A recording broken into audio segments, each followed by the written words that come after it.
So we are jumping into the book of Joshua, and after 40 years of wandering in the wilderness, Israel's ready to enter the promised land. So let's see what they have to say, what God has to say in the book of Joshua, chapter 1. I'm reading out of the NLT. So grab your Bible if you want to follow along. Whatever version of the Bible you have is fine. Chapter 1 of Joshua. After the death of Moses, the Lord's servant, the Lord spoke to Joshua, son of Nun, Moses' assistant. He said, Moses, my servant, is dead. Therefore, the time has come for you to lead these people, the Israelites, across the Jordan River into the land I am giving them.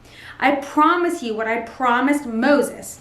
Wherever you set foot, you will be on land I have given you.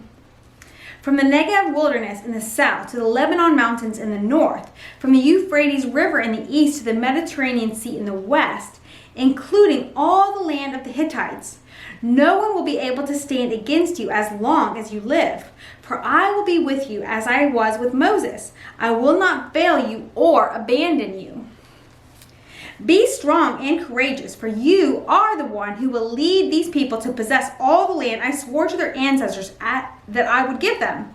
Be strong and very courageous. Be careful to obey all the instructions that Moses gave you. Do not deviate from them, turning either to the right or to the left. Then you will be successful in everything you do. Study this book of instruction continually. Meditate on it day and night, so you will be sure to obey everything written in it.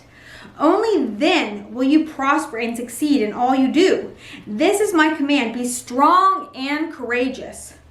Do not be afraid or discouraged, for the Lord your God is with you wherever you go. Joshua then commanded the officers of Israel, go through the camp and tell the people to get their provisions ready. In 3 days you will cross the Jordan River and take possession of the land the Lord your God is giving you. Then Joshua called together the tribes of Reuben, Gad, and the half-tribe of Manasseh. He told them, remember what Moses, the servant of the Lord, commanded you. The Lord your God is giving you a place of rest. He has given you this land. Your wives, children, and livestock may remain here in the land of Moses, in the land Moses assigned to you on the east side of the Jordan River. But your strong warriors, fully armed, must lead the other tribes across the Jordan to help them conquer their territory. Stay with them until the Lord gives them rest, as he has given you rest, and until they too possess the land the Lord your God is giving them. Only then may you return and settle here on the east side of the Jordan River in the land that Moses, the servant of the Lord, assigned to you. They answered Joshua, we will do whatever you command us, and we will go wherever you send us. We will obey you just as we obeyed Moses, and may the Lord your God be with you as he was with Moses. Anyone who rebels against your orders and does not obey your words and everything you command will be put to death. So be strong and courageous. Chapter 2, Rahab protects the spies. Then Joshua secretly sent out 2 spies from the Israelite camp at Acacia Grove. He instructed them, scout out the land on the other side of the Jordan River, especially around Jericho. So the 2 men set out and came to the house of a prostitute named Rahab and stayed there that night. But someone told the king of Jericho, some Israelites have come here tonight to spy out the land. So the king of Jericho sent orders to Rahab, bring out the men who have come into your house, for they have come here to spy out the whole land. Rahab had hidden the 2 men, but she replied, yes, the men were here earlier, but I didn't know where they were from. They left the town at dusk as the gates were about to close. I don't know where they went. If you hurry, you can probably catch up with them. Actually, she had taken them up to the roof and hidden them beneath bundles of flax she had laid out. So the king's men went looking for the spies along the road leading to the shallow crossings of the Jordan River. And as soon as the king's men had left, the gate of Jericho was shut. Before the spies went to sleep that night, Rahab went up to the roof to talk with them.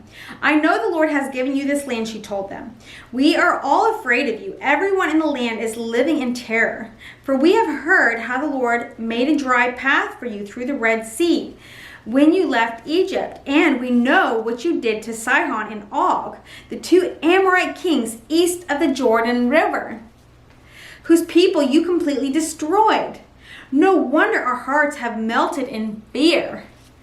So the previous generation was too afraid to enter the promised land. But then once they get there, the people there were already very afraid of them. Okay, no wonder our hearts have melted in fear. No one has the courage to fight after hearing such things. For the Lord your God is the supreme God of the heavens above the earth and the earth below. Now swear to me by the Lord that you will be kind to me and my family since I have helped you. Give me some guarantee that when Jericho is conquered, you will let me live along with my father and mother, my brothers and sisters, and all their families. We offer our own lives as a guarantee for your safety, the men agreed. If you don't betray us, we will keep our promise and be kind to you when the Lord gives us the land. Then, since Rahab's house was built into the town wall, she let them down by a rope through the window. "Escape to the hill country," she told them. "Hide there for 3 days from the men searching for you. Then, when they have returned, you can go your own way."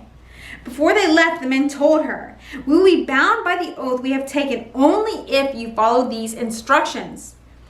When we come into the land, you must leave this scarlet rope hanging from the window through which you let us down. And all your family members, your father, mother, brothers, and all your relatives must be here inside the house. If they go out into the street and are killed, it will not be our fault.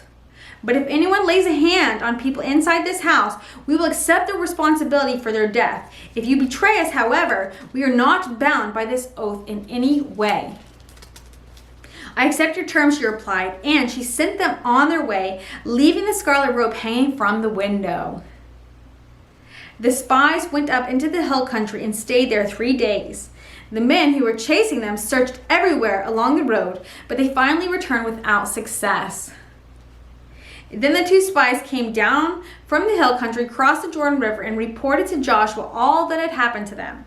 "The Lord has given us the whole land," they said, "for all the people in the land are terrified of us." How about that? So Joshua chapters 1 and 2.